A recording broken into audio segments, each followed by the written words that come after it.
Oh, good. Okay. All right. So, perfect. Let me at this time call this meeting of the Board of Trustees of the City Employees Retirement Fund and the Board of Trustees of the Police and Firemen's Pension Fund to order. It is, today is Monday, February 7th. It is now 6:37 PM.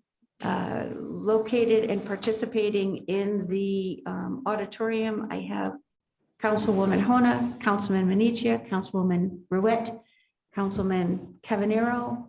Online participating, I have Councilman Waldron, Councilman, is Oliver on? Councilman Oliver. Participating on the Board of Safety, I have Commissioner Cogswell, Commissioner McLeod, Commissioner Battle, and Commissioner McElroy. Participating for the respective departments, I have Nicholas Lettieri and James Foley on the Police Department. I have Lieutenant Edward Delisle on Fire, City Hall employee Cheryl Lewis, supervisors Tim Cody and Ed Towsey. I think that does, oh, is Dan Farley on the line? No, it's in Florida. I think that constitutes a quorum of both boards. So with that said, before we begin the meeting, could we all stand and pledge the flag? I pledge allegiance to the flag of the United States of America and to the republic for which it stands, one nation, under God, indivisible, with liberty and justice for all. Okay, jumping right in, this evening, we have a presentation of the fourth quarter results for the Police and Firemen's Pension Fund and the City Hall Employees Retirement Fund. We have Tony Trangisi of Fiducian Advisors participating via Zoom. Hi, Tony, how are you? Good evening, Mayor. So we'll turn this right over to you for your presentation. Excellent, thank you. Good evening, everyone. Nice to, I guess, see you on the screen. Mayor, is it okay if I share my screen to walk through the report? Yes, please. Great, okay, I will do that, and I'll give a brief overview of the markets and then the portfolio, the portfolios, provide an update through the end of the year. And then the next bullet items are a recommendation for some modest adjustments to the asset allocation.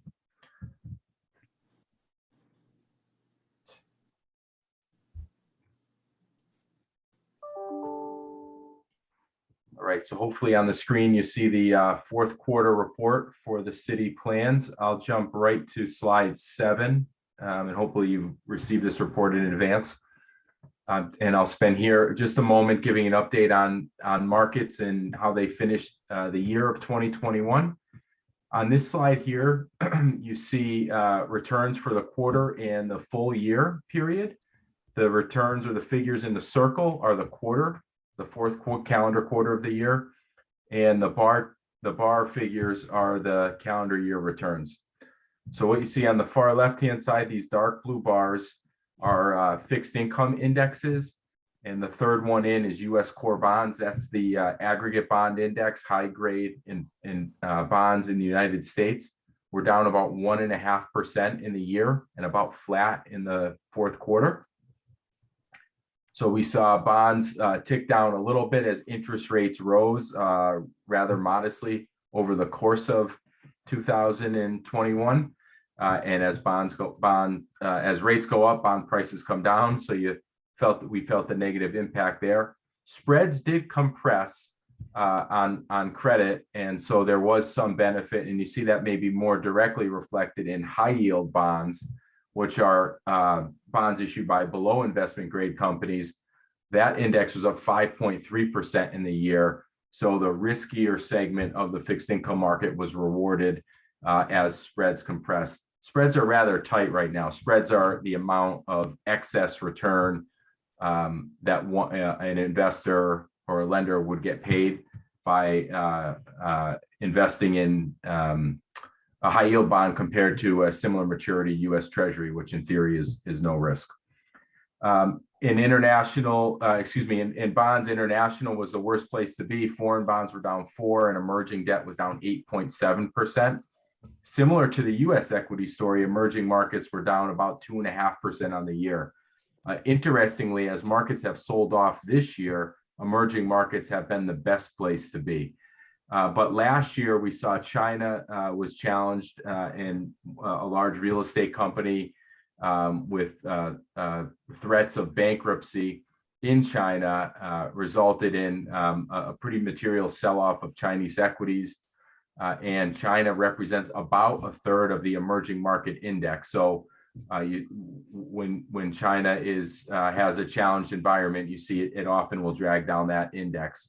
The flip side is U.S. equities did quite well last year. The S&P 500, so large cap stocks in the United States, were up about 26.5%. Small cap stocks up almost 15%. And developed international, so non-emerging, think Europe and Japan and Australia, were up about 11%. So the equity markets performed really well in what was a very steady, low volatile year in equity markets on the whole. And the last piece of this page shows you asset classes that tend to be a little bit more linked to inflation. And as we know, inflation has become a topic over the last year or so, more than it's been for quite some time. From the financial crisis up into the early COVID environment, inflation was ticking along at 2%, give or take. And the most recent print for CPI was over 7%. We'll see on, I think, Friday what the next reading is, but the expectation is 7.2%. So we've seen inflation kind of jump up, and asset classes like REITs and commodities and real assets tend to do well in that environment as the inflation kind of gets passed through into those classes. And so you see the robust returns produced there. I'll jump ahead now and we'll look at the portfolios. The city employee pension plan finished the year with a market value of a little over $51 million, 51.2. And the police and fire plan finished at about $84 million. You can see the asset allocation across the various segments and asset classes compared to the target and ranges on the far right of the page, and all of the asset classes are within acceptable range of the policy statement. That asset allocation produced a return for the two plans of over 12% last year. So it turned out to be a pretty robust return for a plan like yours. And longer term, you see over the last 5 years, annualizing up over 10%. And since 2008 inception of this construct of the portfolio, up over 8% a year. So markets have performed quite well. We saw a sell-off about 2 years ago at the beginning when COVID kind of first became known for about what was 2 months. It felt like much longer. And since then, markets had moved up quite steadily. Last year was remarkable, as I showed you the equity returns, in that it was so steady. The largest markdown we had was about 5%. This year so far, we've seen a market pullback that was much stronger than that. Equities were down close to 10% in January, and have clawed back some of those losses over the last handful of days or maybe week or two. But we've seen what is maybe a little more of a normal market environment recently. It's more unusual to have a year like last year where you don't have a correction of a 10% kind of drawdown at some point during a year, even in years that are that finish with very strong returns. So I think the diversification of your portfolio proved quite helpful across the various segments. The combination of active and passive managers helps keep costs down while trying to take advantage of active opportunities. You can see the roster of managers on pages 17 and 18. The fixed income returns on the first half of page 17 were all kind of modest on an absolute level as it was a challenged space, but all of the managers contributed. On the internet, on the U.S. equity side, we see strong returns in the 20s out of the large cap managers, and even your small cap was up 28% when their index was up 14. And I'll point that out. That's the Boston Trust Small Cap Fund. We've talked about them in the past. Maybe the last time I was there, or the last couple of times I met with you all, their performance was a little bit underwhelming. They had a period of underperformance, particularly early in the COVID rebound, when lower quality stocks in the small cap space did better, meaning investors were allocating more towards companies without earnings. And in the small cap space, there's a fair amount of those. Boston Trust leans towards higher quality names, companies with strong balance sheets, without very much debt. Those names have done really well in the second half of last year and really into this year as well. So Boston being patient with this mandate has proven quite helpful recently with that strong outperformance. Then you see the international managers perform relatively well. And right at the bottom of the page is the real asset fund.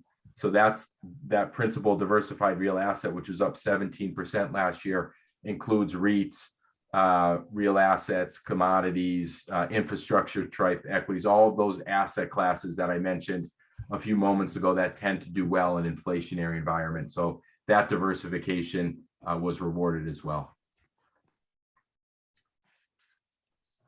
Any questions on broad markets or the portfolios? Seeing none here.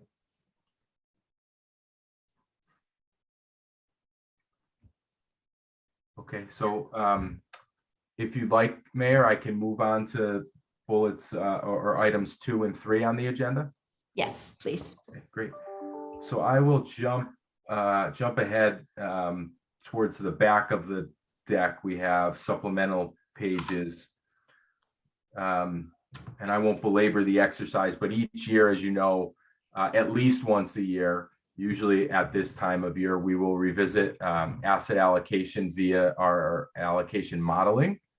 And that modeling requires, obviously, us to create assumptions for broad asset classes in terms of expected returns, as well as risk levels and correlation and covariance, so how asset classes tend to move together to try to construct of a well-diversified portfolio that's aligned with the goals and objectives of the plan and the city.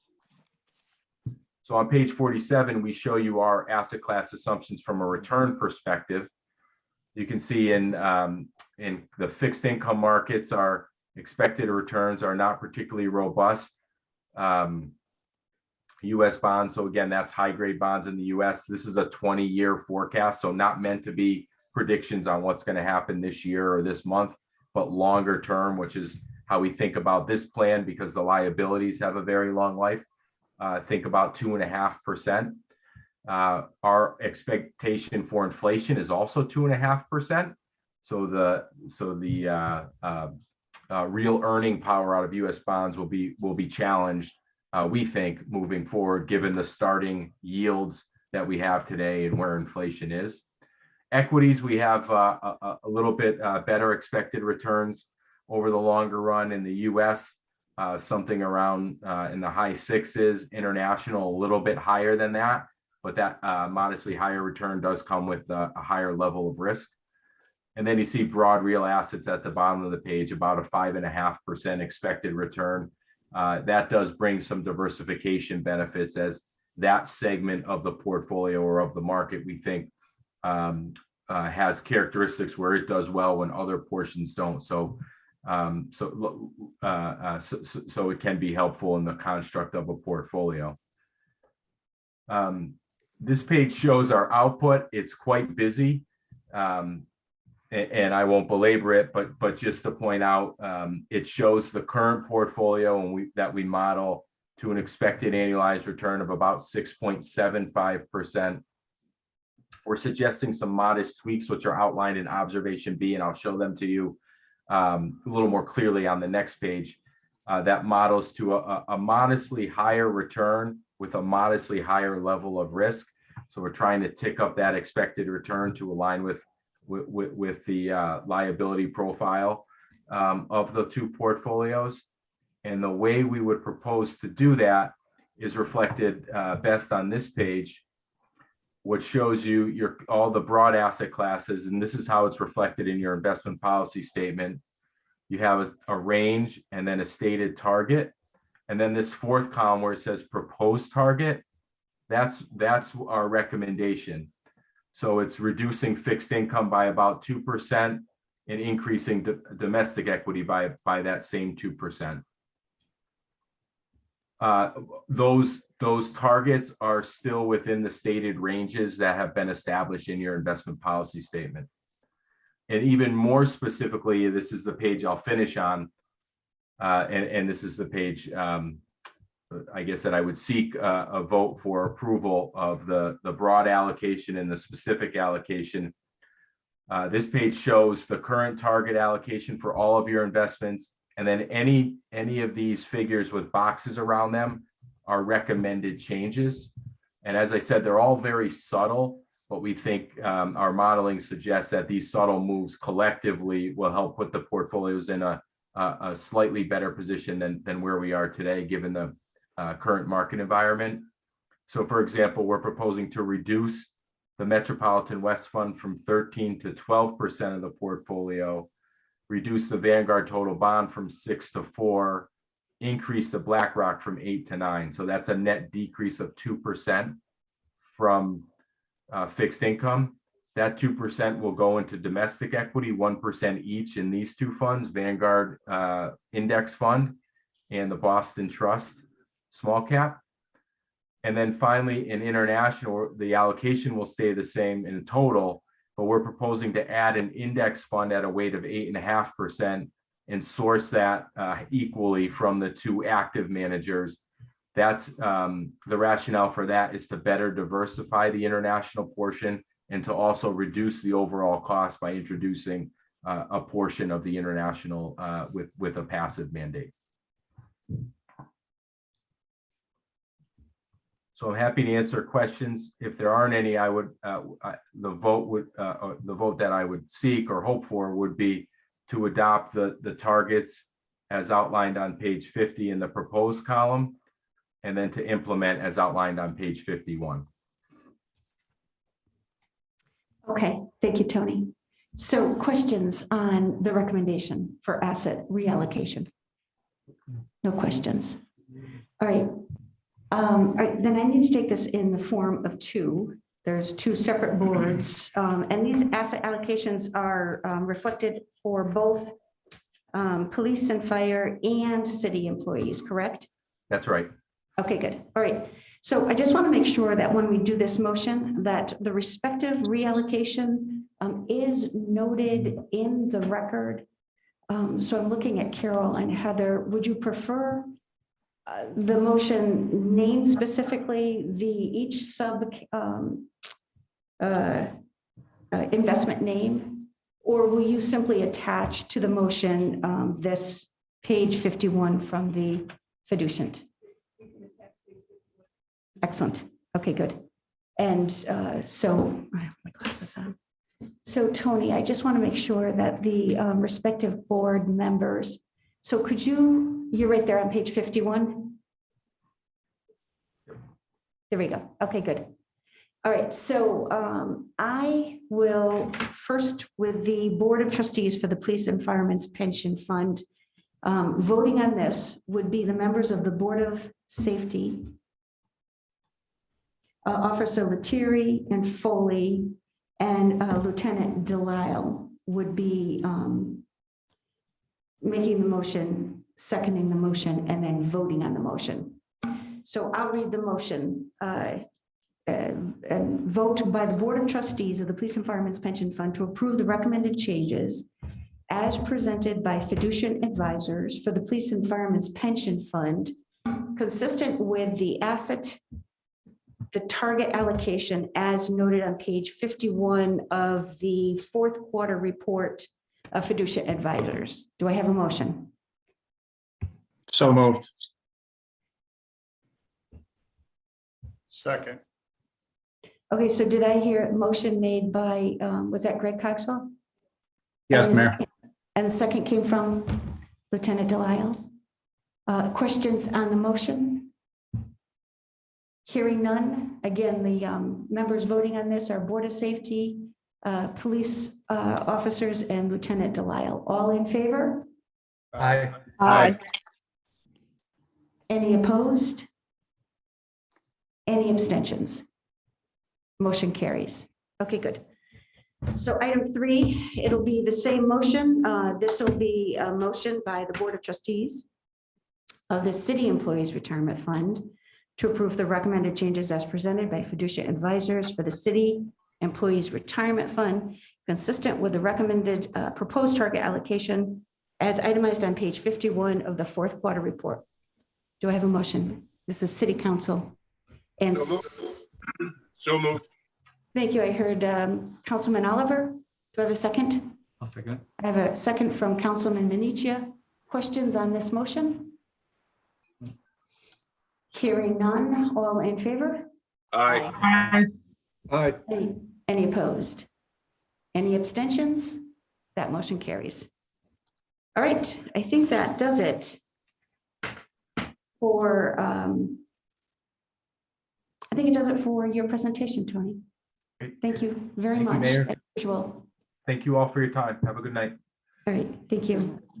Moving into item number 4, I will entertain a motion by the Board of Trustees of the City Employees Retirement Fund, that's AFSCME Council 4, Local 2212 City Hall employees, to accept the pension computation effective March 19th, 2021 for Diane Pretext, Senior Account Clerk - Court Liaison for the City of Torrington Police Department after 25.5 years of service. Moving this and voting on this would be the council and members of the City Hall employees retirement fund. Do I have a motion? I'll move it. Thank you, Councilwoman Ruette. Second. Seconded by Councilwoman Hona. Do we have questions on the motion? Just a thank you, for 25 years of service and grateful for her commitment to City of Torrington. It's a big loss when we get somebody at that many years. Councilman Minichia. Just a question for clarification. It says 25.5 years, and then I'm looking at it's 25 years in the computation. Does she not get the half year in the computation? So it is, no, it is to the first, to the full year. All right, other questions? Thank you. Hearing none, I'll call the motion. All in favor? Aye. Any opposed? Motion carries. Item 5, this is a, again, pension calculation, computation. This is for the supervisors union. I will entertain a motion by the Board of Trustees of the City Employees Retirement Fund. This is for UPSU Council 4, Local 2212, City Hall Supervisors, to accept the pension computation effective April 17th, 2021 for Brett Zaritis, building official for the City of Torrington, after 15.56 years of service. I'll move it. Thank you, Councilwoman Ruette, I'll second it. and seconded by Councilman Minichia. Questions on this motion?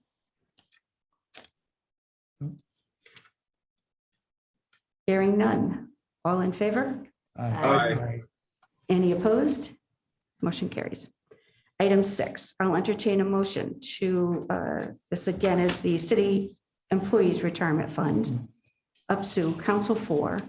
Entertain a motion to accept the pension computation effective January 7th, 2022 for Martin Connor, City Planner for the City of Torrington, after 22.28 years of service. I'll move it. Thank you, Councilwoman Ruette. Second. Seconded by Councilman Waldron. Are there questions on the motion? Hearing none. All in favor? Aye. Any opposed? Motion carries. Item 7, Under management resolution, I'll entertain a motion by the Board of Trustees of the City Employees Retirement Fund Management Resolution to accept the pension computation effective November 20, 2021 for Alice Prue, Comptroller for the City of Torrington after 28 years of service. I'll move it. Thank you, Councilwoman Ruette. Second. I heard Councilman Menichia. Are there questions on this calculation? Hearing none, all in favor? Aye. Aye. Any opposed? Motion carries. And we don't have any of the Board of Education.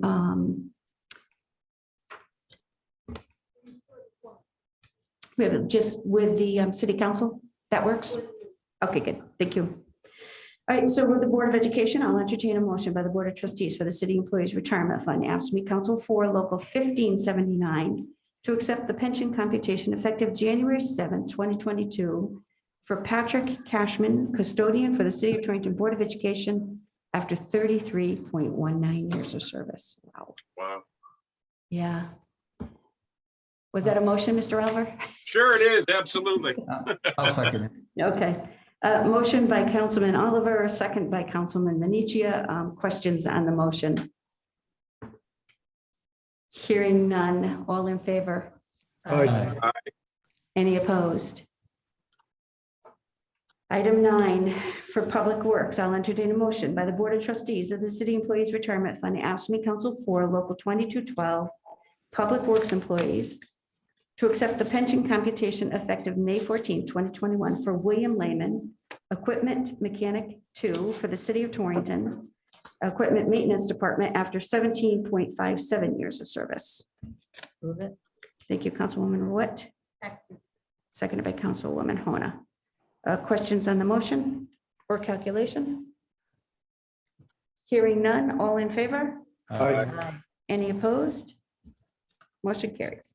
Item 10, I'll entertain a motion by the Board of Trustees of the City Employees Retirement Fund, AFSCME Council 4, Local 2212, Public Works Employees to accept the pension computation effective August 23rd, 2021 for Alan Regner, Stock Clerk Service Coordinator for the City of Torrington Equipment Maintenance Department after 40 years of service. Motion, sure. I'll second it. Councilman Oliver, seconded by Councilman Menichia. 40 years. Questions on this motion or calculation? Hearing none. All in favor? Aye. Aye. Any opposed? This motion carries. Okay, so we're moving into the police and firemen's trustee members. I'll entertain a motion to accept the computation of a pension contribution repayment pursuant to Article 24, Section 6 of the collective bargaining agreement between the City of Torrington and Torrington Police Union Local 442 for Officer Farron Genunzio effective December 3rd, 2021. So moved. Thank you, Commissioner Battle. Mhm. Second, Mayor. And a second, it sounded like Commissioner McLeod. It is, yes. Okay, thank you. Questions on this? Hearing none. All in favor? Aye. Aye. Any? Do I have our officers up there? Lettieri? Oh, there he is. Okay.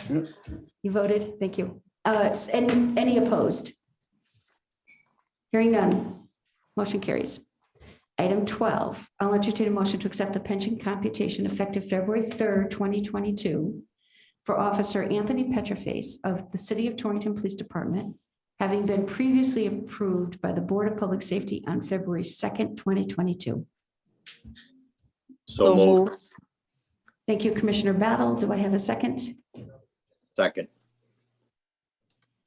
Commissioner McElroy. Thank you, Commissioner. Seconded by Commissioner McElroy. Are there questions on the motion? Hearing none. All in favor? Aye. Aye. Any opposed? Any abstentions? Motion carries. Item 13, I'll entertain a motion by the Board of Trustees of the Police and Firemen's Pension Fund, AFSCME Council 15, Local 442, to accept the revised pension computation effective June 30th, 2020 for Mark Caddy, Sergeant for the City of Torrington Police Department. So moved. Thank you, Commissioner Battle, Second. seconded by Commissioner Cogswell. Do we have questions on this motion? Mayor, I have a question. Yes. Can you explain the revised issue to this? Because there's 3 or 4 of them. I cannot, and, I can explain, Mayor. okay, thank you. Hold on, putting my video on. Good evening, everyone. Good evening. So with these 4, I believe it was 4 on the agenda for this evening, all of these officers retired after the last collective bargaining agreement. And so we had to go back retroactively because we settled the contract, as council will recall, last March, I think it was. So anything that was owed to anybody for wage increases, et cetera, it affected the numbers. So that's why those are being revised. Okay, kind of thought that. Thank you. Make sense? You understand? Thank you. Yes. Sure. Okay. Thank you, Jamie. You're All welcome. right. Other questions before I call the motion? Hearing none, all in favor? Aye. Aye. Any opposed? Motion carries. Item 14, I'll entertain a motion by the Board of Trustees, Police and Fire Pension Fund, Council 15, Local 442, to accept the revised pension computation effective July 9th, 2020 for John Lemieux, patrolman for the City of Torrington Police Department. So moved. Thank you, Commissioner McElroy, Second. and seconded by Commissioner McLeod. Questions on this motion? Hearing none, all in favor? Aye. Aye. Any opposed? Motion carries.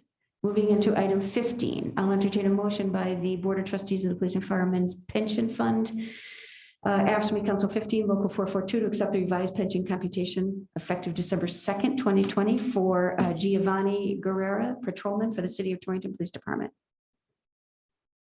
So So moved. moved. I heard Commissioner Battle and I heard Commissioner Cogswell. Questions? Hearing none, all in favor? Aye. Aye. Any opposed? Motion carries. Item 16, staying on the Board of Trustees, Police and Firemen Pension, AFSCME Council 15, Local 442, accept the revised pension computation effective January 4th, 2021 for Vincenzo Calabrese, Lieutenant for the City of Torrington Police Department.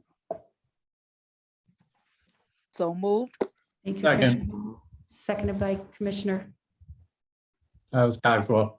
Thank you, Cogswell. Are there questions on the motion? Hearing none, all in favor? Aye. Any opposed? Motion carries. Item 17, I'll entertain a motion by the Board of Trustees, Police and Firemen Pension, AFSCME Council 15, Local 442, to accept the pension computation effective April 24th, 2021 for Stephen Pizarski, patrolman for the City of Torrington Police Department after 22.55 years of service. So So moved. moved. I heard Commissioner McLeod and Commissioner Battle. Questions on the motion?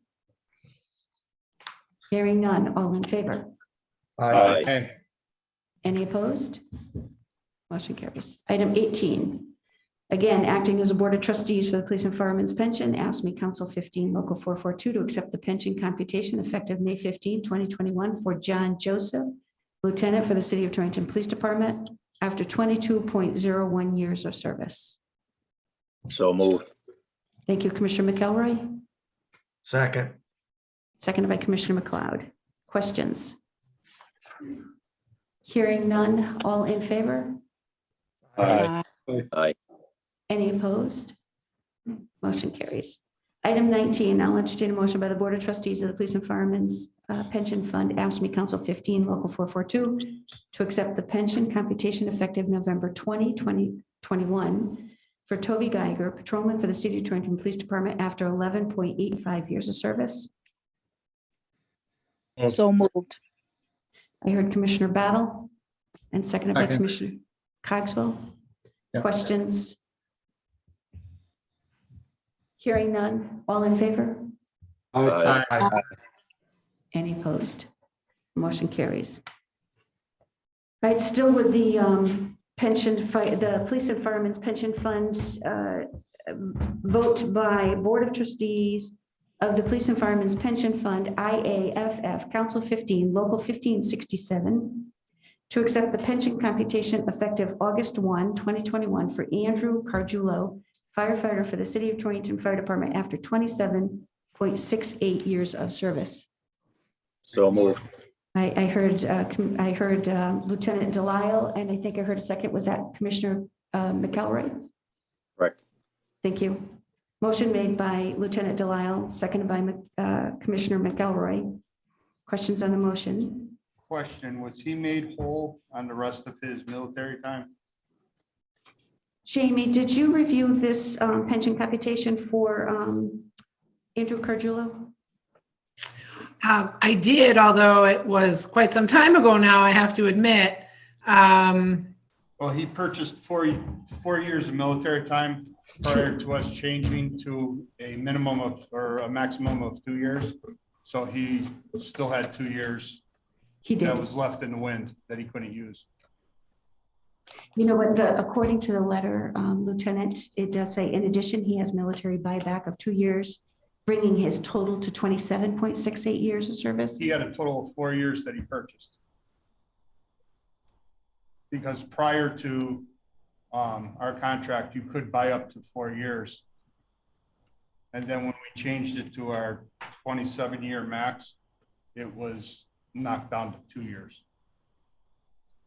So I just want to make sure that he got his 2 years that he purchased, or 2 extra years that he got purchased.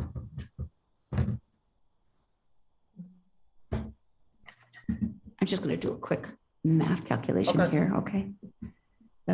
It wouldn't be in the computation, it would be like a payback to him. Because we can only max out at 27.5 years. Or 20, yeah. 27 years max out. Do you want to table this one just so we can get clarification on that one? Yeah, I would like to, Okay, just so we can clarify that he gets his money back, that's all. so, Yeah, I was gonna say, can we approve it contingent on the review of the calculation? yeah, because we could always do a modification or amendment like we did with the Since we have a policeman. quorum, it's an opportunity for Okay. people, right? All right, Yeah, so it's not gonna affect the computation, I just wanna make sure he gets paid Yeah. for what he already purchased. absolutely. No, good, okay. All right, then we'll get verification and we can report back to the Board of Trustees on the question from Lieutenant Delisle. Any other questions on this computation? Then I'll call the motion. All in favor? Aye. Aye. Any opposed? Or abstentions? Hearing none. Motion carries. Then there being no further business before the Board of Trustees, either Board of Trustees, I will entertain a motion to adjourn. So moved. I think I heard Commissioner McLeod. I heard Councilwoman Ruette. All in favor? Aye. Aye. Any opposed? Thank you all. Thank you for being here. All right. We'll take a minute for any of them.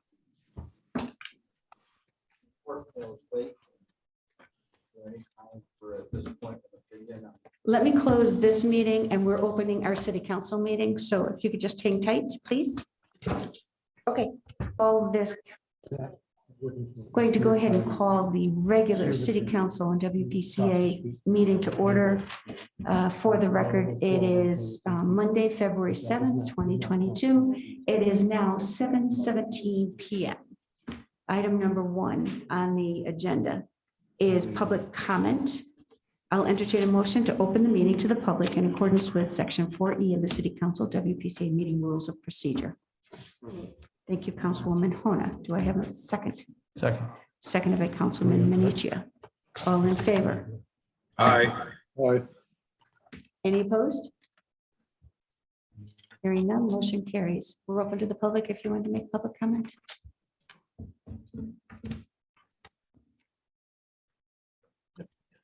I thought I'd better get up here before Kevin takes all my time. Steve Ivane, Torrington resident. My focus concern tonight is on an animal facility.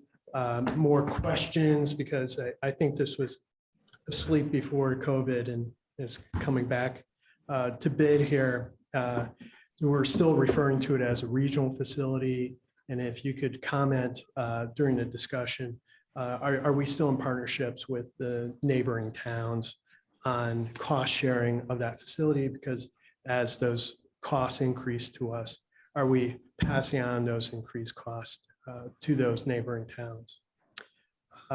Regarding the funding coming from the capital budget, I'm curious where that capital budget is coming from. Is there some other initiative that's going to draw that money that we should take into consideration on this vote? My one thought is the location at the grounds of the sewer treatment facilities, less than optimal. So if there's any possibility, I know we're in the 11th hour on these discussions, but if we could find a different location, that would be ideal along a walking path that people would be enticed to walk in and look in on animals for possible adoption. It would just be, a great addition to our walking paths that we're always discussing in town. And just your thoughts on that, if there's any room for possibilities there. So those are my only concerns on that for tonight. And I want to say congratulations to everyone that's retiring. It's a great accomplishment and their service to our city. Thank you. Thank you, Mr. Ivane. Still open to the public. I'm still confused on Kevin Hayes, and I'm a little confused on, you had votes on with the board of the police and fire pension fund, but it wasn't an open meeting, but yet you had voting on that. I'll be checking my notes on what the rules and regulations are on that. But I have nothing for the council at this time, but thank you. Thank you, Mr. Hayes. Is there anyone from Troop 3 that wishes to address the board this evening? Welcome. All right, if there are no other public comment, let's move into item 2. I'll entertain a motion to accept the regular meeting minutes from January 18, 2022. So moved. Thank you, Councilman Oliver. Do I have a second? Second. Thank you, Councilman Minichia. Questions on the minutes? Hearing none. All in favor? Aye. Aye. Any opposed? Abstain. One abstention. 2 abstentions. I have Councilwoman Waldron and Councilwoman Ruette abstaining. All right, item 3. I'll entertain a motion by the City Council, here enacting as a Water Pollution Control Authority, to accept the recommendation of the WPCA Administrator authorize the mayor to negotiate contracts with Hemlock Construction, Yield Industries, Inc., David Curtis LLC, and Green and Sons LLC for the purpose of on-call emergency sewer system and stormwater system repair services. All companies meet qualifications with RFQ ID SPS 04106120021. Do I have a motion? I'll move it. Thank you. I heard Councilwoman Ruette. I heard Councilman Waldron. Questions? Just one quick question.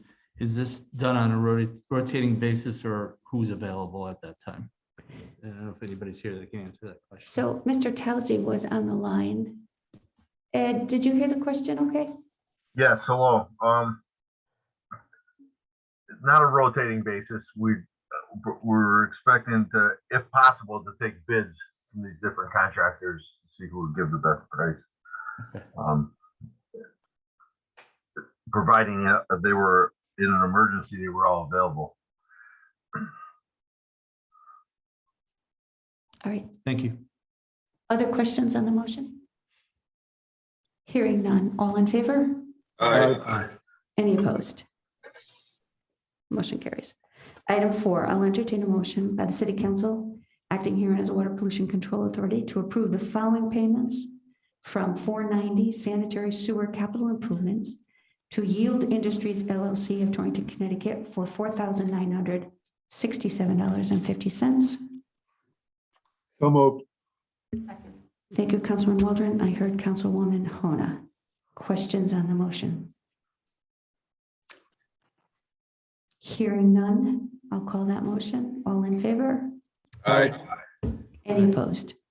Motion carries. Item 5, I'll entertain a motion to accept the recommendation of the Public Works Director and purchasing agents to award the contract for the Northwest Hills Regional Animal Control Facility, number ACF-319-051421, to Bernoulli Construction, Inc. of Farmington, Connecticut, for $2,707,000. I'll move it. Thank you, Councilwoman Ruette. Do I have a second? I'll second. Thank you, Councilman Menichia. And I imagine there are a number of questions. Would you prefer that we have Ray Drew and Chief Baldwin speak to the project first? And then we can open. I think it makes sense. All right. Yeah, thank you.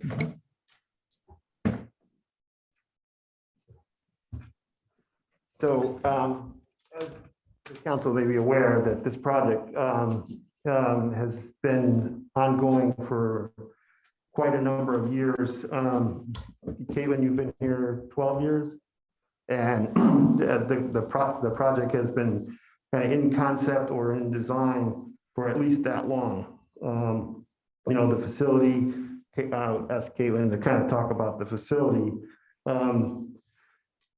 We started looking at the preliminary designs back in 2017, depending on what the needs of the facility would be to meet the state regulations in regards to a police function animal control facility.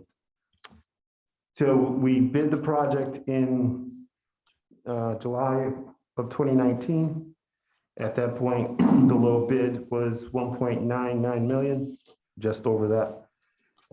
At that point, we did not have the funding in place to proceed with the project.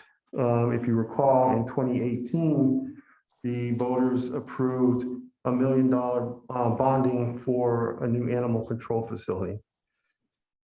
So we regrouped, trying to look at ways to cost cut. The first bid, there was a number of bid alternatives, which one complicated the bid tabulation in itself, and then regrouped. Some of the alternates were incorporated into the bid specs and some were eliminated. And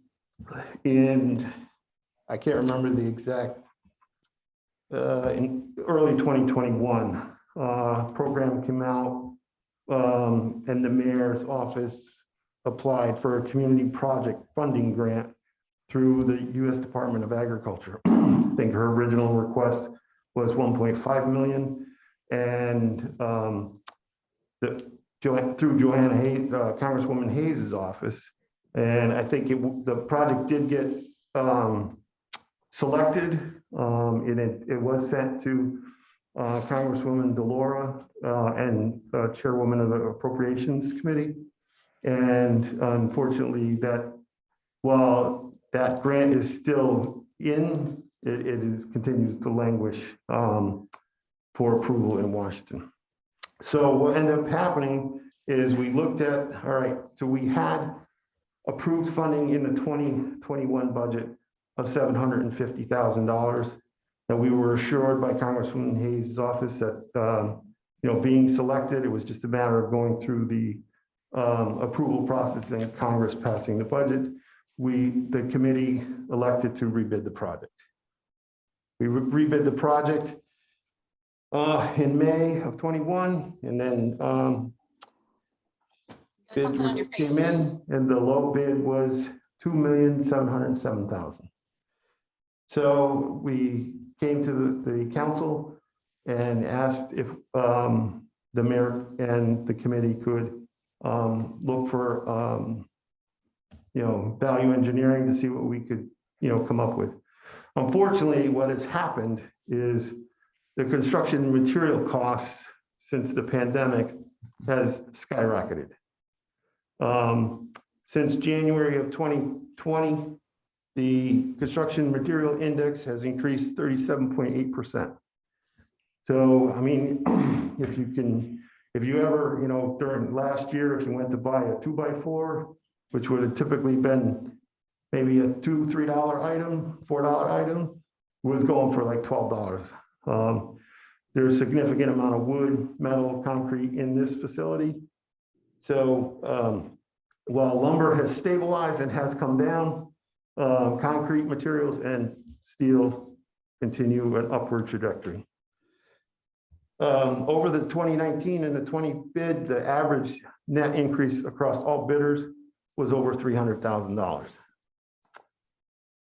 So we continued our discussions with Lawrence Bernoulli Incorporated, and despite the increases, they're committed to holding their bid price at what they bid in July of 2021. So it's my opinion, if we do not proceed with the project at this point in time, then we're only, and reject all bids, then when and if we go back out to bid again, we're only going to see this facility cost increase. So it is my recommendation to award the bid to Bernoulli Construction of Farmington, Connecticut for $2,707,000 and authorize the mayor to act on behalf of the city regarding the award and execution of the contract. So I wanted to ask a couple of questions. The location of the facility, I know Mr. Ivane had requested information on that, whether we could look for something else. So unfortunately, when the voters approved the referendum, it was specific to that location. So moving it to an alternate location, the bonded money would no longer be able to be utilized. With regards to the facility and the walking path, that's an idea we have actually is in the works. So if you're familiar with the trail that was put in at Toro, where the dog park is, which goes kind of around to the back gate of the treatment plant. So there is a plan to extend that trail along the western perimeter of the treatment plant, past the dog pound with a trailhead at Bogue Road. So that is part of the Economic Development Director's Trails Network to extend the Sue Grossman Greenway and the Naugatuck Greenway. So yeah, because we had thought about, a lot of foot traffic across that. The capital budget, we did not sacrifice any other projects when we requested the funding for this particular project. I know. I'm sure the council members are just asking if you would direct the information to the council. I'm sorry. My apologies. So the walking path, we do have as part of getting around the with the trailhead at Bogue Road, and it's part of the Naugatuck Greenway and the Sue Grossman Greenway extensions.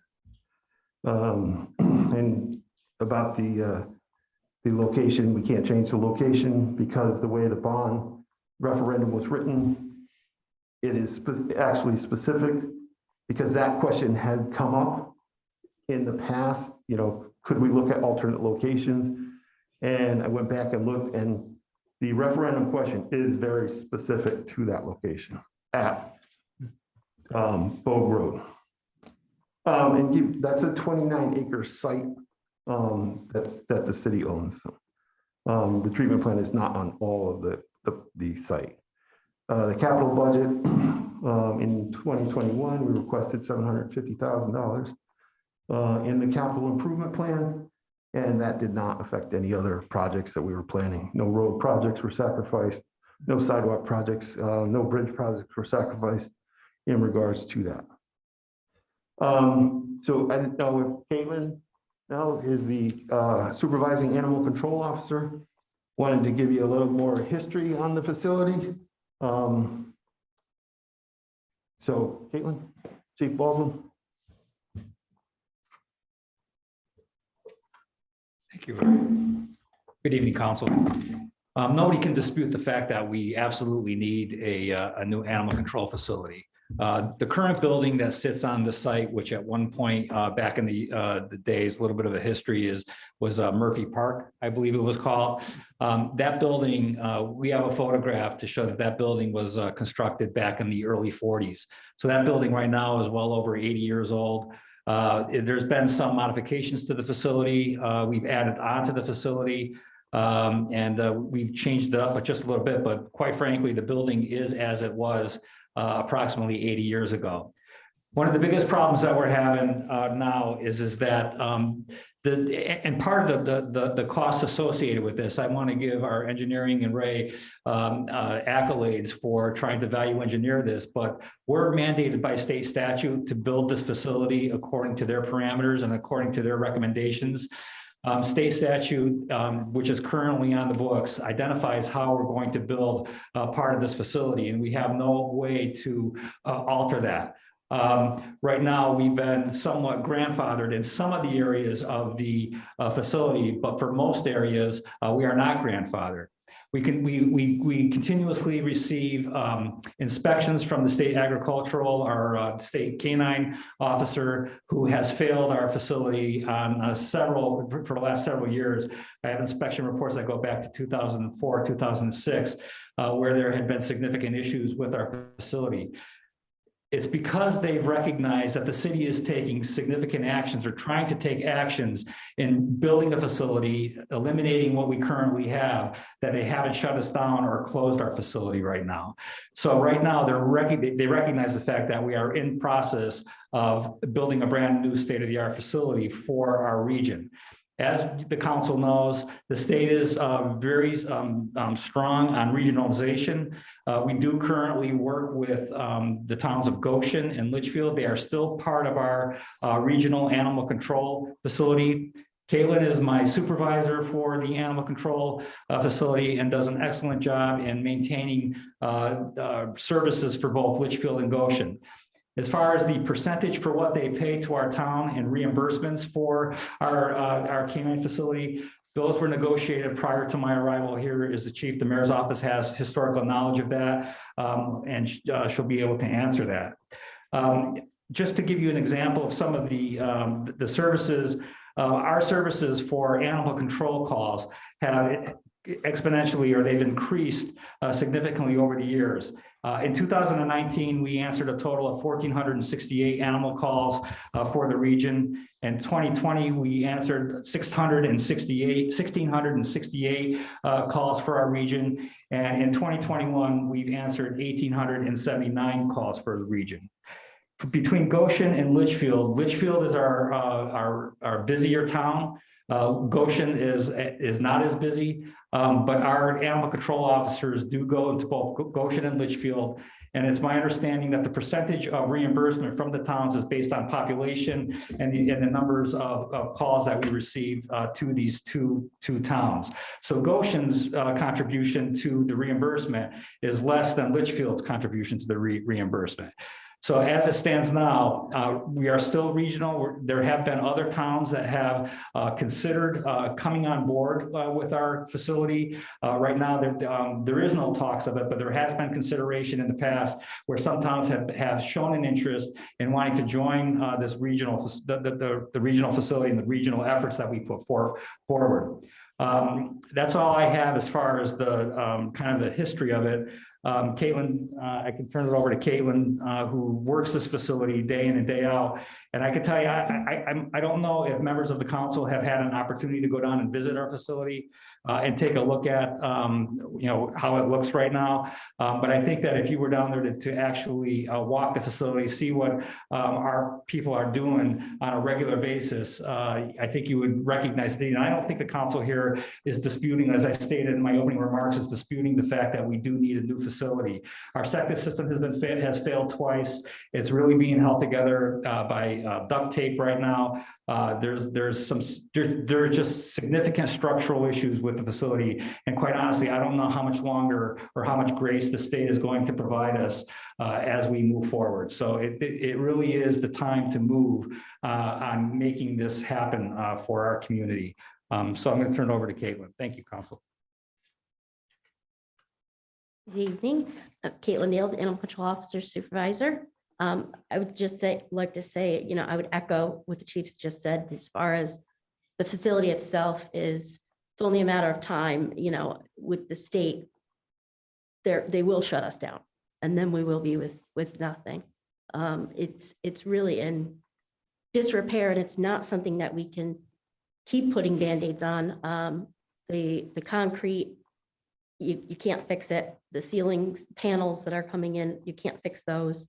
It really is beyond help at this point. And, it's worrisome with the state that they can just shut us down and then what do we do? So I think if anybody doesn't have any questions.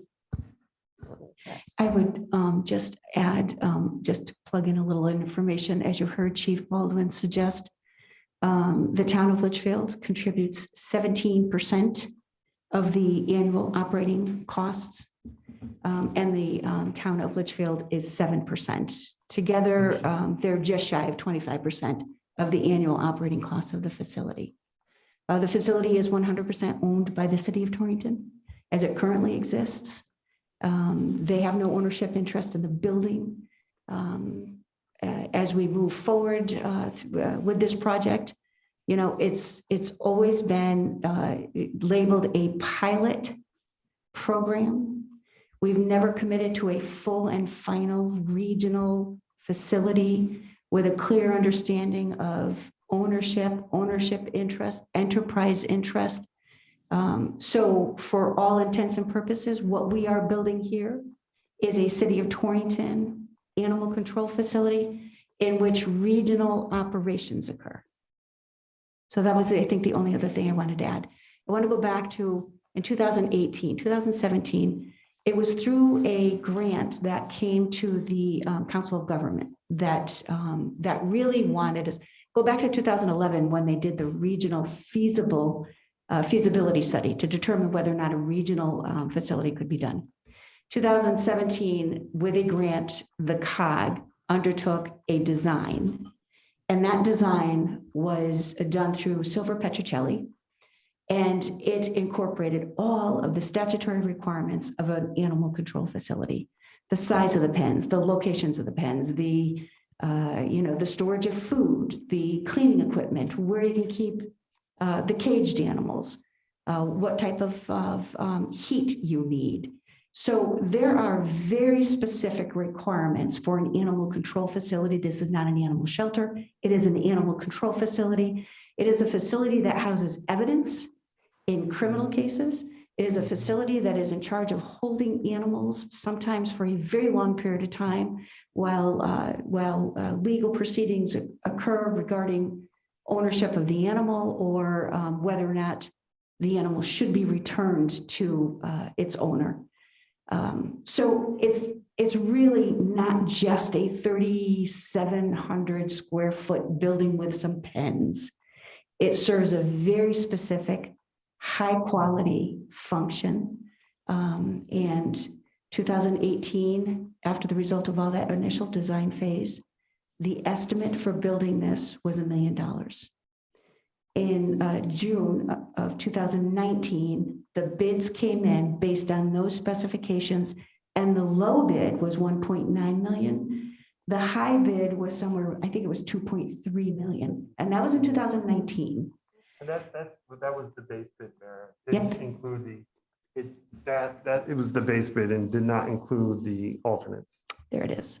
So when we went back out to bid after some early signs of help from USDA, out to bid again, it's at 2.7.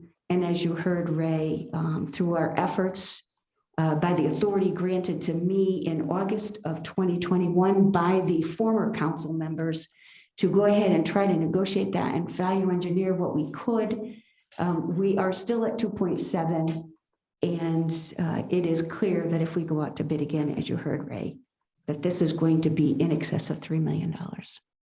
So we're up against the wall. We did everything we could pursuing grants. Ray reworked his capital reserve budgets, last year. You heard all of the council members that were serving at the time, heard me talk about that animal control facility for 6 months, from January to June, when the budget was adopted. We talked about animal control. As early as February, March, it was actually March, April, May, we were talking about utilization of the ARPA funds. That if we could demonstrate we had lost revenue, that we could use these ARPA funds to complete the construction of the project.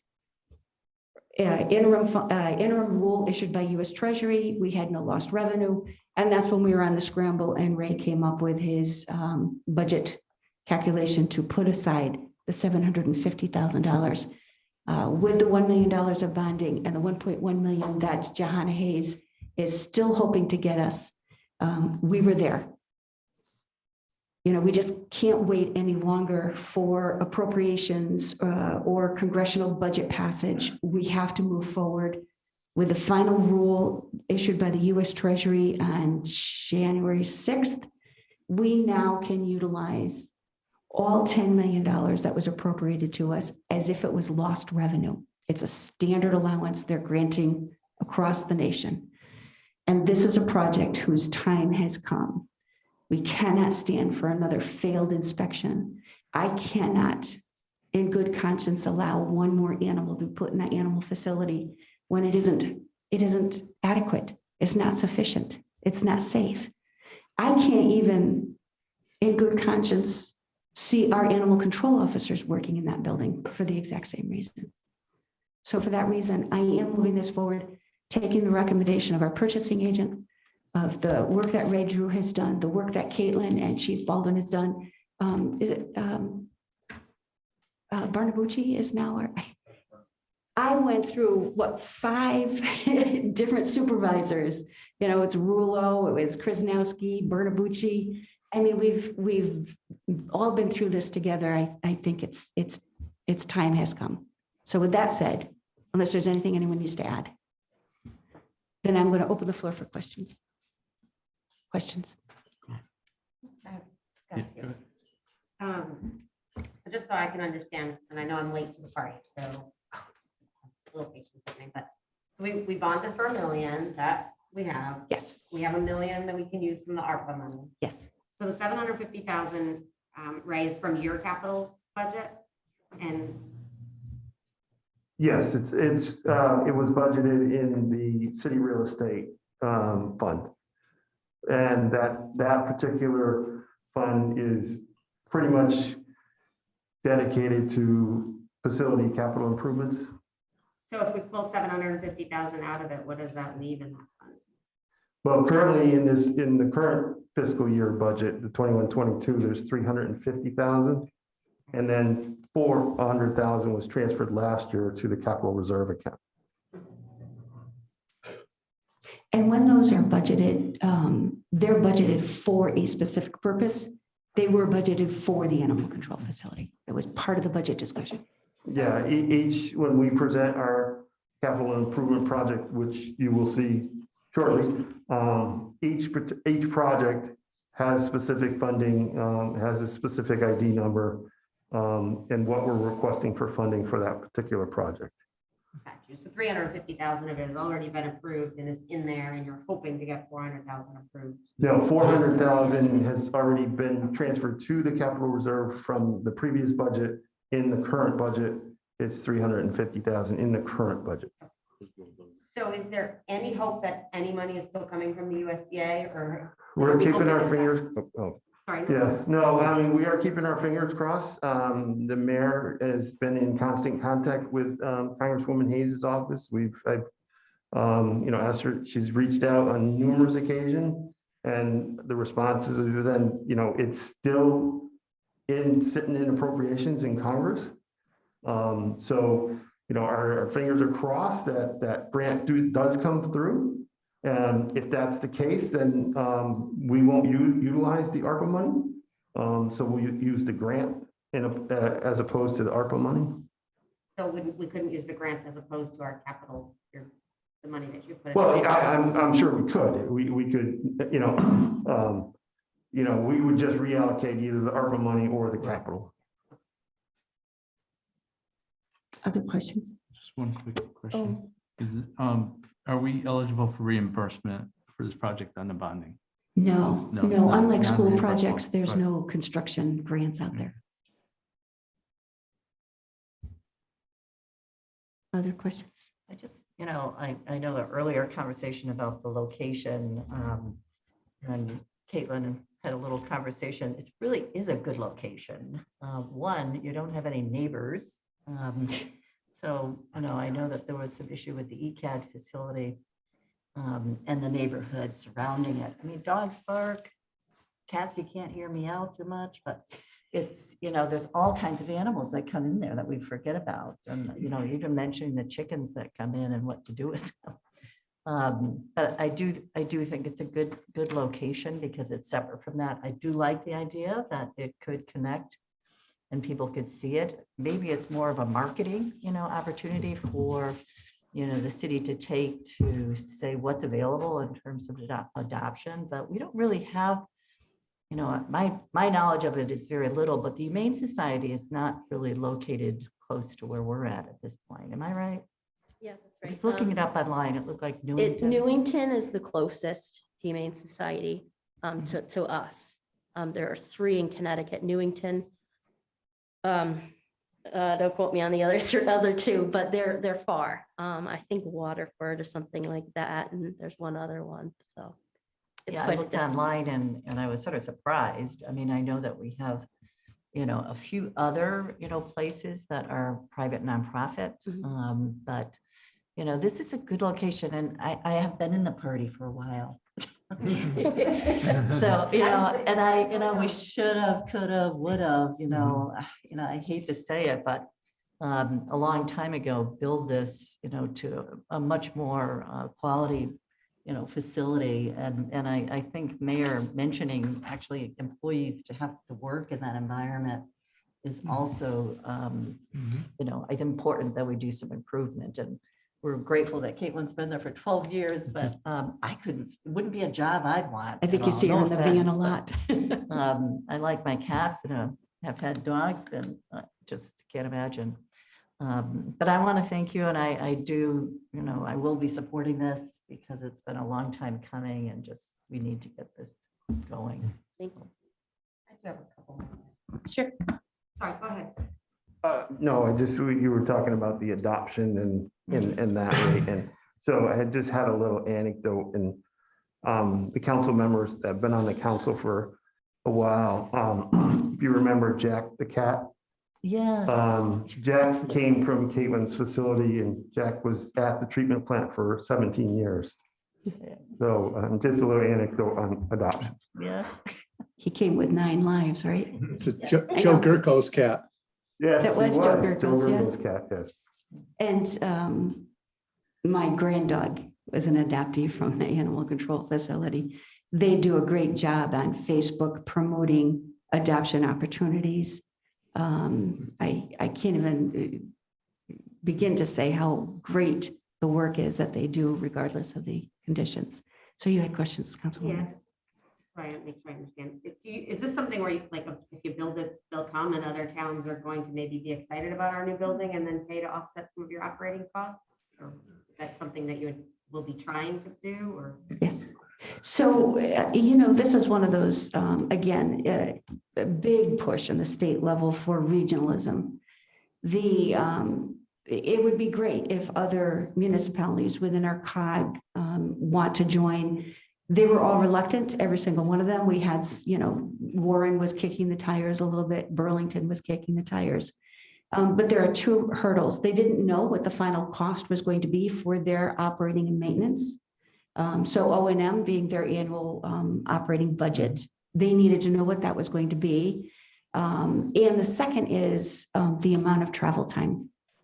We're the largest urban center, but when you get much beyond Litchfield and Goshen, it becomes prohibitive to travel. Just one, if, I understand what it's like for you to work there, I get it, but, and certainly for the animals to be there, but if we didn't do anything and the state shut us down, what, then are we paying like on a per animal basis? Like what happens then? What is the worst case scenario? Worst case scenario, yeah, we would have to find some sort of alternate facility that would have the room and allow us to use in a boarding type situation. And there really would be no guarantee. A lot of these places, they can afford to give you one or two dog kennels, maybe, if it's open when you need it. And same with any of the other animals, if they have appropriate housing for them. So there would be no guarantee that we could continue to operate the way we do elsewhere. And we don't have much close by that has the space to accommodate what we need. Some examples of how that would work is when we've had animal hoarding cases, and there were insufficient room, there's no room at the inn, then Caitlin would be on the hunt to work with some of the other state certified animal control facilities to take on some of those animals. Councilman Cavanero. Yes, Mayor. For starters, I absolutely understand the need to do this. We have to do this. I get that. My biggest concern again is this is a regional, everything says regional. But once again, I find myself as a councilman in a situation where our neighboring cities always like to think of us as regional. And yet when the cost comes down, I'm looking at $1 million of our money, Torrington taxpayer money. I'm looking at $1 million of our ARPA money. Those towns have ARPA money too. And I'm looking at $750,000 of our capital money. Those towns have capital money too. So there seems to be just, an intrinsic unfairness about this all. And it just, harks back to 2 years ago, that long conversation, protracted conversation about Woodridge Lake utilizing our sewer system. And then Torrington, at the end of the day, in the broadest scope of things, not getting fair compensation for what we build, we maintain, we take responsibility for. And ultimately it's our taxpayers. And there just seems to be, a double standard that when they talk about regionalization, it's regionalization, except Torrington has to always bear the brunt of the regionalization. So let's get specific about what these towns, Goshen and Litchfield, are actually going to compensate us for. When you say operating costs, is that the operative term? Yeah, O&M, operating and maintenance. Yes. And maintenance. Yes. And how is that determined? Just on a flat basis, what it costs every year, and then there's a percentage that was ascribed to them years ago? So currently what happens in the budget, and Councilman Cavanero, it's a budget you've seen. Excuse me? 9 or 10 times. You've been on the council how many years? Yeah. So every year we bring forward the animal control budget for your approval. In that budget are all of the operating expenses. Those are salaries, it's food, it's heat, Right. But there's also maintenance. There's and it's embedded in the capital line item within that budget. There's usually it starts at 50,000. We cut it to 25. And the things that happen with that with those funds are, if the heater goes down, it gets fixed. If the roof is leaking, it gets fixed. So yes, those maintenance expenses are embedded in that operating budget, and the other towns pay that percentage. The percentages that we assign to Goshen and Litchfield, I know Per they're capita. somewhat different. That was negotiated based on what?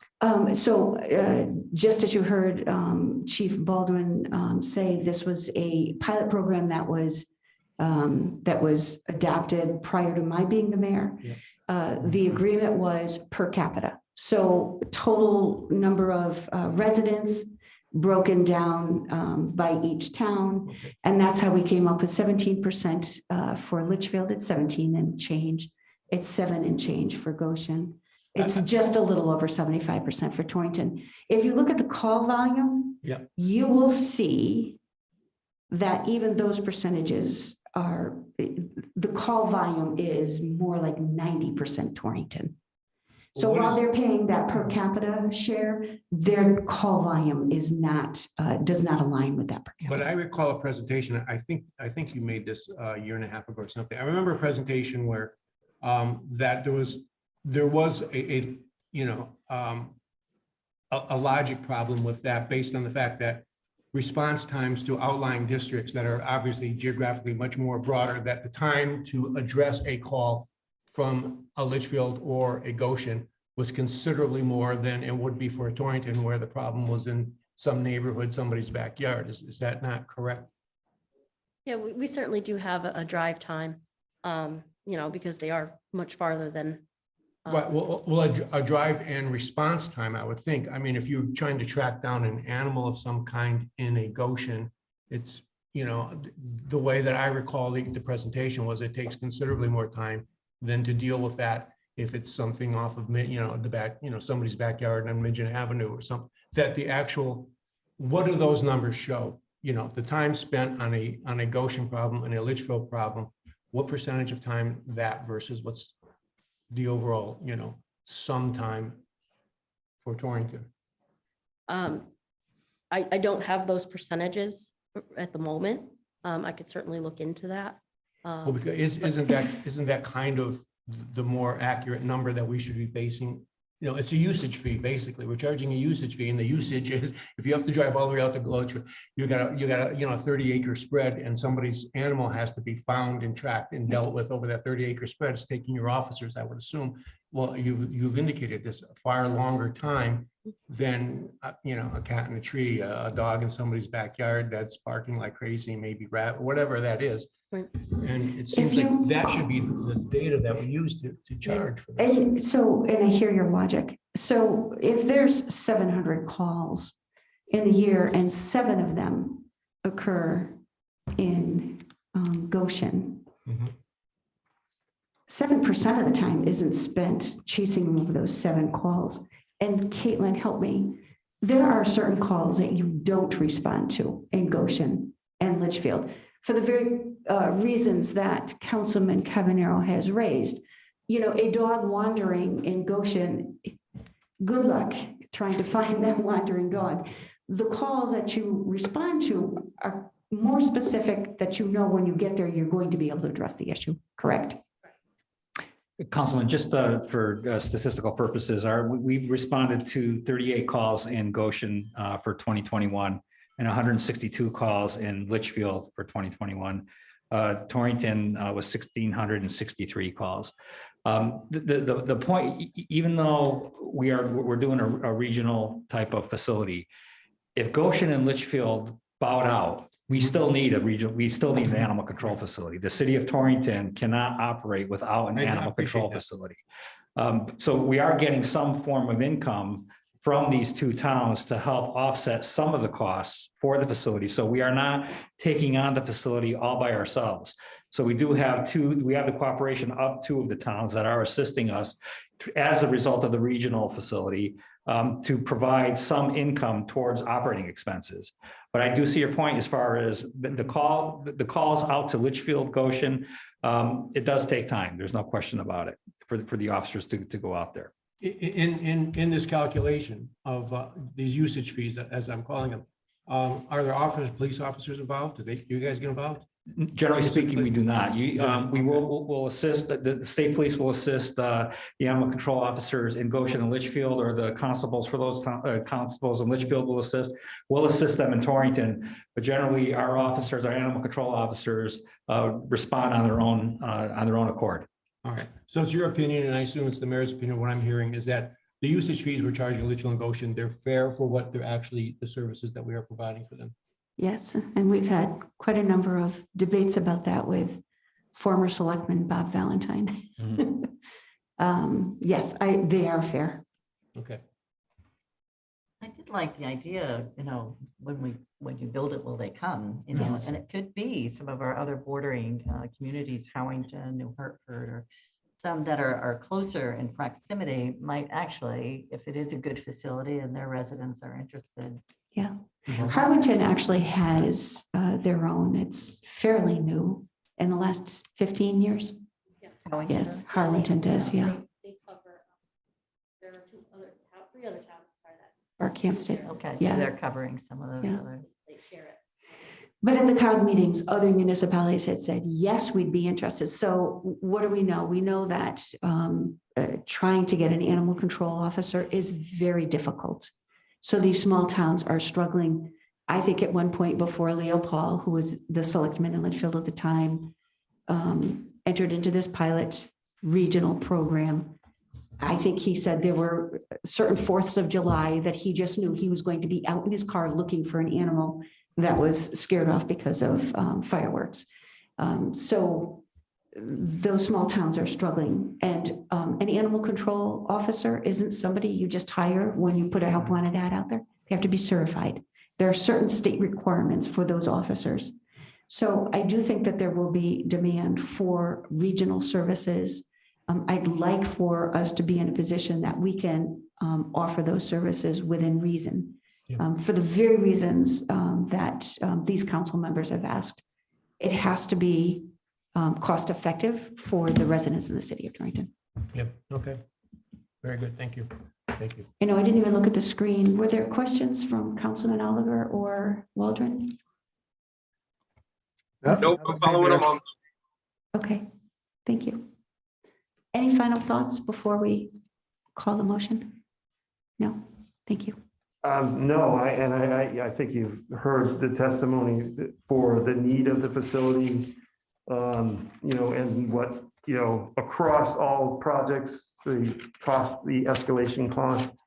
I just think if we don't do this now, it is just going to cost the city of Torrington residents that much more, and not have a more glamorous type facility. It's going to be the same facility. It's just going to cost us more to construct it. Understood. And what we're building is not glamorous either. It is going to be head and shoulders above what we have, but we are not building a Taj Mahal. So with that said, if there are no questions, final call. I'll call the motion. The motion, by the way, was made by Councilwoman Ruette, second by Councilman Minichia. All in favor? Aye. Any opposed? Motion carries. Thank you all very much. Right, item 6, I will entertain a motion to accept the building department's reports from year end 2021. So moved. Thank you, Councilman Waldron. Second. Second. Thank you, Councilman Minichia. Questions on the motion? I did have a question. Yes. I just wanted to make sure I understood the document. Okay. And I'm not looking at it, so I'm gonna just. From memory. Oh, no. Okay. Well, I got disconnected from my wife. I understood the permit price, and then the other column is what the cost of each of those projects is that correct? Yeah. That is correct. Yeah. Yeah. And to be honest with you, this is a new report. We have a new building official. So for the council members that have been looking at these reports for decades, I think Kevin Gillette has done a great job revamping that. All right, if there are no other questions on the reports, I'll call the motion. All in favor? Aye. Any opposed? Motion carries. Item 7, I'll entertain a motion to release the sewer use liens and Corporation Council's member dated February 7, 2022 regarding. Move 7. Thank you, Councilman Waldron. Second. Seconded by Councilman Oliver. Questions? Hearing none. All in favor? Aye. Any opposed? Motion carries. Item 8, I'll entertain a motion to accept recommendations of the tax collector and authorize the tax refunds indicated on list dated February 7, 2022. Move 8. Thank you, Councilman Waldron. Second. Thank you, Councilman Oliver. Questions on the motion? Hearing none. All in favor? Aye. Any opposed? Motion carries. Item 9, I'll entertain a motion to accept the recommendation of the tax collector and authorize sewer use refunds indicated on list dated February 7, 2022. So moved. Thank you, Councilman Cavanero. Seconded by Second. Councilwoman Hona. Questions? No. Hearing none. All in favor? Aye. Any opposed? Motion carries. Item 10, I'll entertain a motion to consider business by department heads. A motion. So So moved.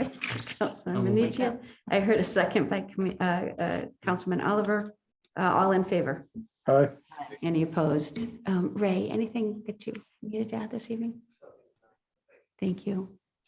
Chief Baldwin, anything you want to add? Just want to thank the council very much for your support of this facility. You raised some excellent questions and concerns. We all have them, but I think moving forward, this is going to be great for the city and for our region. We got for not only animal control facility, but Thank you, Chief. I'm sorry, Heather, who do we have participating still? Did we chase anyone away?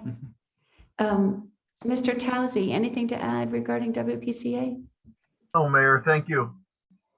All right, and did I see Jamie Sikora? He was gone. Okay. Carol, anything from the city clerk's office? You're full staff now? Full staff. No, thank you. Council, Corporation Council. No, thank you, Mayor. Did you want to just mention the Leone property closing? Yeah, sure. The city has recently closed a purchase of property on the Winston Road. It's 3 pieces. A property owned by the Leone family. It is right next to the Sue Grossman Trail. And it would be very, very useful for the city in terms of its promotion of the trail and future open space in that area. So we just recently closed that, so we own those 3 pieces. And one of the pieces runs along the old trolley line from Torrington to Winston. And that was purchased by the city for $32,000. And just And it was approved by the city council. Yeah. And High Street, we're waiting for offers to come in on On that. 126 High Street, which we acquired through foreclosure, is now for sale. And I think the bid opening, I'm not quite sure when that was going to be. Either it might be today or tomorrow. Might be tomorrow in terms of possible new owners for the city, for the property. And so the city will be receiving payment for that property as well.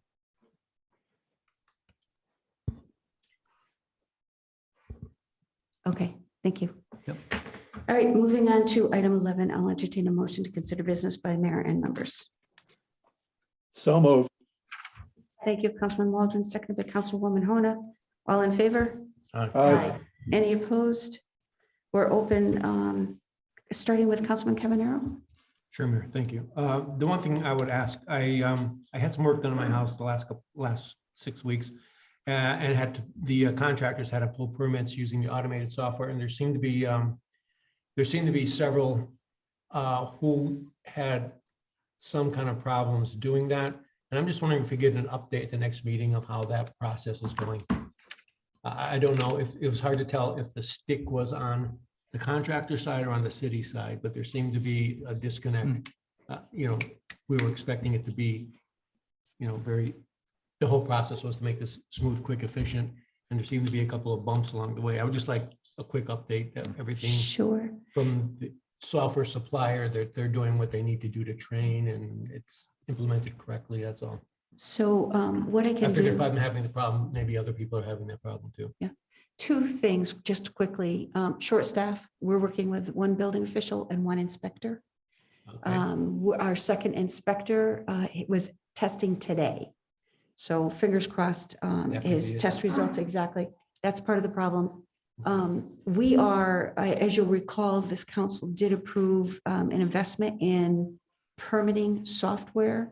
We have been going through months of training and working out the kinks and, Right. but 2 things I'm thinking. An update on that permitting software and an introduction to the new building official, and then you can ask questions like that. So, Okay. all right. That'd be we'll great. Thank you. Do that for a future meeting. Okay, Yep, that's it for me. Thank you. thank you. Councilwoman Ruette. Yeah, I think all of us had received an email about the fees for Fuseless Park for the teams. Yes. And I didn't know, he was indicating that he didn't get any response yet. Who was it that asked? Huh? Was there a specific person who asked? Yeah. I don't want to put his name out. So I did see an We all email. know him, so. We all know him. Okay, all right. Is it But, an R and a J? I think the first time that you're initiating fees, there really should be some explanation. And I would, hope that, we didn't need to give, issue any fees, to those teams, it's the use of, the community and, are you looking for the email? I am looking for the date of the 126 High Street bid closing. Oh, okay. So, yeah. So I'll answer that very quickly. So there was an email exchange between Brett Simmons and some of the coaches. The fee schedule is the same as it was last year. I know there was a delay in getting that information out. We certainly can bring that up with Mr. Simmons. And I think that the only thing that I would add is when it comes to those field use fees, unlike when my children were playing ball or when my husband was playing ball, they were all Torrington kids that played ball. They were Torrington kids on the Little League. They were Torrington kids in the American Legion teams and the Babe Ruth. And now there are these premier teams that are populated with athletes from other communities. And those premier teams would get in there and they would lock down fields and they would foreclose some of our local teams like Little League. So that fee structure started last year, as I recall, Ray, we implemented that. Yeah. And it's certainly not to discourage anybody from using the field, but certainly if you're not a taxpayer of the city of Torrington, if your team is, 3/4, Litchfield, Goshen, Burlington, Plymouth, Bristol players, we felt it was only fair that those players and their parents contribute to the use of the fields. That's where that whole fee usage started. We also recognize teams like Little League, which is all Torrington residents. There is unilateral use of the Colangelo field up at the middle school. That field is under a 99-year lease. I think it was Mary Jane Grenick that started that. They developed fields up there. They were using those fields for a good period of time. Jimmy Zeller, I think, was one of the biggest advocates for making that happen. And when it was not easy to maintain the fields anymore, they stopped maintaining the fields and then they were coming back downtown looking for fields downtown. So we are going to be working with the Little League through these ARPA funds, because what do we know? We know that the ARPA funds are designed to support those businesses, those community partners, those not-for-profits that suffered the most during the pandemic. They're designed to address mental health issues, getting kids re-engaged in such a way that, they want to sign up for a team and they want to play in a field, whether it's soccer or baseball or basketball. So through the ARPA program, and that presentation will be coming to this board next meeting, that's the 22nd. We're hoping we're going to be able to infuse those organizations with funds so that they can reinvest in Colangelo Field, get that field up and running where there will be no field use fees. So it is complicated, but I thought it was a simple question. yeah, it's never a simple question. And we agonize over this. And actually, it's, if you look at the charter, our Park and Rec Commission has complete control over their facilities, so who uses the fields, how they use the fields, the council has no control over that. And we've had that discussion a number of times. So those are the challenges that they face. Yes. Mayor, can I just piggyback off that? Sure. And again, I'm having a little time hard hearing the masks and everything else. There will be a presentation about field usage and expansion of athletic fields within Torrington at the next meeting? No, the ARPA funds and how we'll make those available to our community partners for infrastructure improvements, for HVA and ventilation. So we'll do a presentation on the 22nd on the proposal for how the ARPA funds will be used. But specific, what we have been working on as an ARPA committee is how to support those programs that get kids back out playing. Well, to that end, if I could, at the last meeting of the Torrington High School Committee, building committee, I was there, and I'm not sure how micromanaged this is from the mayor's office, I don't know, but one of the problems is because we obviously have the two school populations, one of the things was the dual field problem, okay, within that same confined space. And one of my suggestions, and I was asked to see if we could pursue this through the city, was specifically to move the tennis courts to a separate location, which would not be covered under the DHS building, but would become a city cost. And the idea was that if we expanded it beyond what we could, then we could possibly not only use it for the high school, which would free up space and it's not going to solve the problem with the complexity of the field arrangement at the high school site right now, but it would certainly help loosen things up to do things a lot cleaner, more efficiently, number one. But number two is there's the opportunity, I think, if we did it in such a way to do things like hosting tennis, hosting tournaments, regional tournaments, that kind of thing, which goes toward getting people moving into Torrington. I mean, spending money here, for food and everything else. So is that something that could be looked at as ARPA usage money? So I'm thinking yes, to all of that. Pickleball is another thing, tennis courts turning into pickleball courts and stuff like that. Yeah, big opportunity to have those conversations. Okay. The big challenge always is we don't have a whole lot of parks to be able to do that stuff. But as you heard, we purchased the Leone property. Maybe this is something that requires property acquisition, would require us rethinking how some of the parks are used. There's a big demand for softball fields, especially women's softball.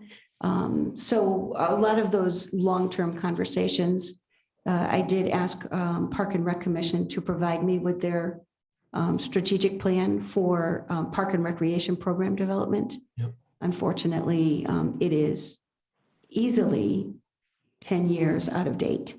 So one of the things that I think is critical to that point is developing that strategic plan. So when we're doing our capital budgets and we're looking at those big costs and they get budgeted, over a 5-year period of time at $100,000 a year versus, $500,000 in 1 year.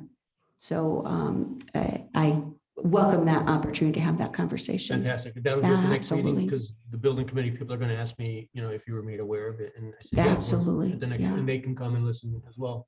Well, if I could piggyback back on Paul, beyond tennis, I think probably my biggest objection to the entire school renovation is that it has not included a pool.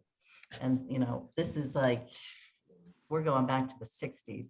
We've been totally reliant on the YMCA. Yeah. So if you're talking about, building a complex of any sort, to be attracted to the community, I have my mother in my ear who was a huge advocate for building a pool Yes. at the high school so many years ago. So were a lot of people. So we're a lot of it. Lisa Was there possibly a tribe is involved also somewhere? up there sort of watching us, Lisa Traub. So I, definitely, I love the idea, but, the fact that that wasn't included in the conversation or it should be a priority. Our kids really need athletics, and not just football or baseball, I'm a huge advocate. Yeah. So I piggyback. As was my non-swimming father. I All agree. right, sorry. No. All right, Councilman Minichia. I just thank you to all the information that we got tonight. And I'm glad the animal control facility passed because it's just going to get more expensive in the future. So glad we got that done. Thank you, Councilwoman Hona. I don't have anything substantive, but if we're, if we're building a complex, I don't like to swim or play tennis, but I do like to ice skate. So I think Now we got a really big. I think there was one member of the Board of Ed that was pretty insistent on a skating rink. There's actually, all joking aside, there are a lot of hockey teams in the area that Yes. don't have. So my grandson is now playing hockey. We could really raise some money. And you We rely, could collect money. Yeah. rely on those private schools. Yeah. They don't all. So I just remind everybody that the ice skating rinks that were privately run failed. The roller rink that was privately run failed. Right. It's not to say that it can't happen or it shouldn't happen, but But were those Yeah. were those actually competitive hockey No, No, absolutely that's a big difference. Yeah. Sure. I've worked with people many years, I think, well, Yeah. maybe, do you know, people get families getting up at 5 o'clock in the morning. There's so little rink space Yeah. in the state of Connecticut Mhm. that they're driving god awful hours, and it certainly could be a revenue generator, you know, Totally agree. so. Okay. Another meeting, right? This one seems to be inspiring a lot That of was like, yeah, it's involvement. definitely How about a- pickleball? Will you play I've pickleball? never played pickleball, but I'm not against trying. Okay, good. All I don't know right, what Councilman it is. Oliver, anything this evening? No, thank you. Councilman Waldron? Just one question. We were talking about available space and lack of space for recreational purposes. Whatever happened to the Machuga property? So we do own the Machuga property. I think that's roughly 40 acres. The big challenge we have with that property is access. The road in and out of there, Leone property, by the way, is abutting that There, Machuga yeah. property. That's one of the reasons we went after that property. So access to it is very difficult. As you know, it sidles up to Route 8. And it is very wet. I've gone up there a number of times looking for an area for a dog park or other recreational facilities, and tick checks and mosquito repellent is desperately required. It's not to say that there isn't some potential in the future, but very, very difficult piece of property to develop for recreation purposes. Even passive recreation like trails would be very difficult. Not impossible, but difficult. All right. Yeah, how many years ago did we buy that? That was under Owen Quinn's administration. As I I- recall, yeah, we purchased it when Blue Cross Blue Shield was demutualized. And we utilized those funds to acquire that property. Yeah, because that was going to be some big, recreational facility or soccer fields and parks and things like that. So, yeah. And as I recall, Right. we paid fair market value for that, and it is unfortunate that it's underutilized, but We only, as you mentioned there, the access is difficult. And the only property going after, the only property could potentially resolve the access issue so that you could have a one-way in, one-way out type scenario. I know the superintendent of recreation still has that property on his radar, and the park commission does want to see what they could potentially do with that. But it does take some long-range planning, and very flat area. Walk that property and you walk out of there and like 40 ticks on it. But it is on their radar. It is something that they do want to see what they could potentially do. along those lines, also, there's the Susan Charlene Best property, where the access road is the big challenge. It's pretty significantly declined, or actually practically non-existent. And we're supposed to be doing some foresting up there, right? We've done a couple of timber harvest up there that is a heavily forested park. Very suitable for trails. If we were to develop more recreational facility, it would probably require a lot more clearing. But very potentially suitable for. All right. Anything else this evening, Councilman Waldron? Oh, that's it. Thanks. Okay. All right, it's late. I think as you heard, I'll bring back to the council on the 22nd, our plan for ARPA expenditures. On February 16th, we have a joint meeting, no pun intended, with planning and zoning and. Come on, it was intended. Well said, Mayor, well said. Yeah, so this is really an important meeting, and I recognize some of the council members because it isn't on your regular agenda or your regular rotation of meetings. If there's an opportunity for you to participate or certainly tune into the recording of that. This is an important decision. It's an important decision for the community. So this will be the first of what I hope to be a few of these meetings, so that we could walk this through and make sure that the public is properly educated on this legislation. All right, there being nothing else for me. Oh, there is, I'm sorry, budget development. We are finalizing this even with a new comptroller who's been doing yeoman's work getting this together.